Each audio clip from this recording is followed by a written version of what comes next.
राज्य में स्वास्थ्य सेवाओं को लेकर सरकार ने बड़ा निर्देश दिया है। सरकारी अस्पतालों में सुविधाएं बढ़ाने पर जोर दिया गया है। लापरवाह अधिकारियों पर कार्रवाई होगी। यूपी में कानून व्यवस्था को लेकर पुलिस को अलर्ट मोड पर रखा गया है। संवेदनशील इलाकों में अतिरिक्त फोर्स तैनात की गई है। आम लोगों से सहयोग की अपील की गई है। राज्य सरकार ने कहा है कि विकास कार्यों में कोई ढिलाई नहीं होगी। तय समय पर योजनाएं पूरी कराने के निर्देश दिए गए हैं। जनता को पारदर्शी व्यवस्था का भरोसा दिलाया गया है। उत्तर प्रदेश में सरकारी भर्तियों की प्रक्रिया तेज की गई है। पुलिस, शिक्षा और स्वास्थ्य विभाग में नई वैकेंसी पर काम चल रहा है।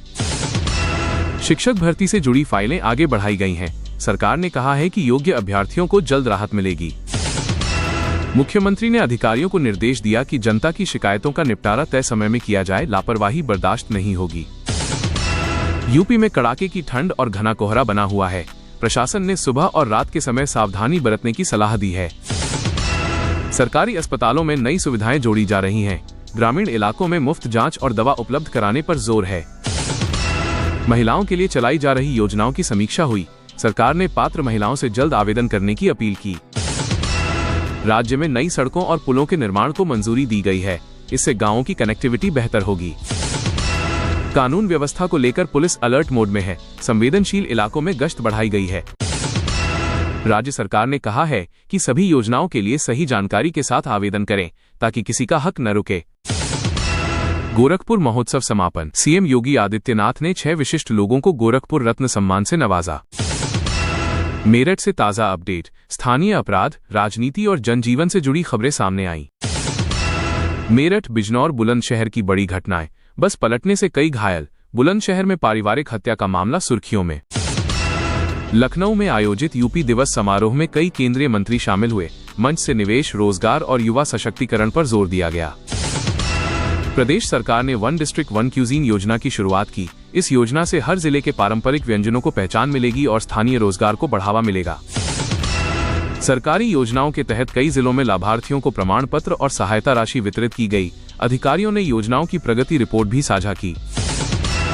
उत्तर प्रदेश में शिक्षा चौपाल कार्यक्रम आयोजित किया गया। ग्रामीण इलाकों में बच्चों की स्कूल उपस्थिति और शिक्षा की गुणवत्ता पर विशेष चर्चा की गई। राज्य सरकार जल्द ही बड़े रोजगार मेलों का आयोजन करने की तैयारी में है। इसका उद्देश्य युवाओं को निजी और सरकारी क्षेत्र में नौकरी के अवसर देना है। उत्तर प्रदेश सरकार आगामी बजट 2026 की तैयारियों में जुट गई है। इस बार बजट में किसान, युवा, महिला और रोजगार पर विशेष फोकस रहने की उम्मीद है।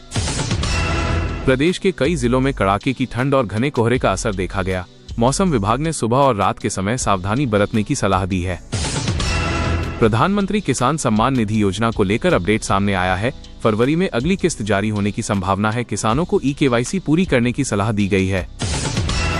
प्रदेश में किसान पाठशाला कार्यक्रम के तहत किसानों को आधुनिक खेती, उन्नत बीज और सरकारी योजनाओं की जानकारी दी जा रही है।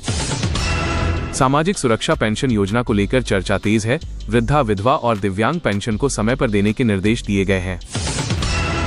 उत्तर प्रदेश के मुख्यमंत्री योगी आदित्यनाथ ने कहा कि नए बजट से राज्य में निवेश, रोजगार और इंफ्रास्ट्रक्चर को मजबूती मिलेगी। खासकर एमएसएमई और युवाओं के लिए नए अवसर खुलेंगे। केंद्र और राज्य सरकार की साझेदारी से सारनाथ और हस्तिनापुर को इंटरैक्टिव सांस्कृतिक पर्यटन स्थल के रूप में विकसित किया जाएगा, जिससे पर्यटन और स्थानीय रोजगार बढ़ेगा। मौसम विभाग ने पश्चिमी विक्षोभ के चलते यूपी के कई जिलों में बारिश और ठंड बढ़ने की चेतावनी जारी की है। खासकर लखनऊ, नोएडा और गाजियाबाद में असर दिखेगा। यूपी बोर्ड ने कक्षा 12वीं की प्रैक्टिकल परीक्षाओं की तारीख बढ़ाकर 4 फरवरी कर दी है, जिससे छात्रों को तैयारी के लिए अतिरिक्त समय मिलेगा। राज्य सरकार ने ग्रामीण और शहरी महिलाओं को आत्मनिर्भर बनाने के लिए महिला हाट और शेमार्ट योजना के विस्तार की घोषणा की है।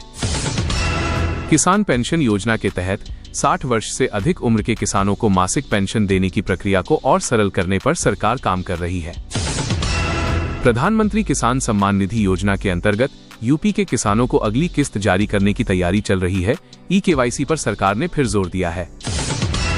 प्रदेश के कई जिलों में बारिश, घना कोहरा और ठंड को लेकर मौसम विभाग ने अलर्ट जारी किया है, जिससे गेहूं और सरसों की फसल पर असर पड़ सकता है और किसानों को सतर्क रहने की सलाह दी गई है। कानपुर और आसपास के इलाकों में अवैध प्लॉटिंग के खिलाफ प्रशासन ने बुलडोजर कार्रवाई तेज कर दी है और कई गैर कानूनी निर्माण गिराए गए हैं। उत्तर प्रदेश में सोने और चांदी की कीमतों में बड़ा बदलाव देखने को मिला है, जहां चांदी के दाम तेजी से बढ़े हैं जबकि सोने की कीमतों में हल्की गिरावट दर्ज की गई है। उत्तर प्रदेश सरकार ने शिक्षकों और शिक्षा कर्मचारियों के लिए बड़ी राहत का ऐलान करते हुए निजी अस्पतालों में कैशलेस इलाज की सुविधा देने की योजना को आगे बढ़ाया है। अगर आप चाहते हैं कि आपको हर दिन सबसे पहले उत्तर प्रदेश की बड़ी खबरें मिलें, तो अभी वीडियो को लाइक करें और चैनल को सब्सक्राइब जरूर करें।